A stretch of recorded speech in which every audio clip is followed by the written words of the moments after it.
இன்று நான் உங்களுடன் பகிரப் போகும் இந்த இனிப்பு அடுப்பு ஏற்றாமலே வெறும் சில நிமிடங்களில் தயாராகிவிடும். இதற்கு நெய் தேவையில்லை, பால் தேவையில்லை, கோதுமை மாவு தேவையில்லை, கடலை மாவும் தேவையில்லை. மிகவும் எளிதான சுவையான ஒரு இனிப்பு. முதலில் மிக்ஸி ஜாரை எடுத்துக்கொள்ளுங்கள். அதில் அரை கப் சர்க்கரை சேர்க்கவும். அதுடன் 4 ஏலக்காய் சேர்த்து நன்றாக பொடியாக அரைத்து சலித்துக் கொள்ளுங்கள். விருப்பம் இருந்தால் சர்க்கரைக்கு பதிலாக கற்கண்டு பயன்படுத்தலாம். இனிப்பை உங்கள் விருப்பப்படி குறையவோ அதிகமாகவோ மாற்றிக்கொள்ளலாம்.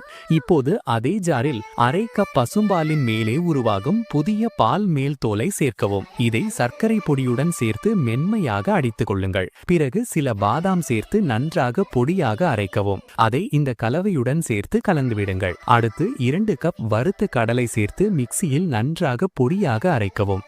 அதை சலித்து இந்த கலவையுடன் சேர்க்கவும். நாம் பயன்படுத்துவது ஏற்கனவே வறுத்த கடலை என்பதால் தனியாக வேக வைக்க வேண்டிய அவசியமில்லை. கொடுத்த அளவுகளில் செய்தால் மென்மையான மாவு போல தயாராகும். இந்த மாவை லேசாக நெய் தடவிய தட்டில் போட்டு சமமாக அழுத்தி அமைத்துக் கொள்ளுங்கள். விருப்பம் இருந்தால் லட்டு அல்லது பேடா போலவும் உருட்டலாம். பிறகு உங்கள் விருப்பமான வடிவில் நறுக்குங்கள். இவ்வளவுதான். எளிதாக வேகமான சுவையான இனிப்பு தயார்.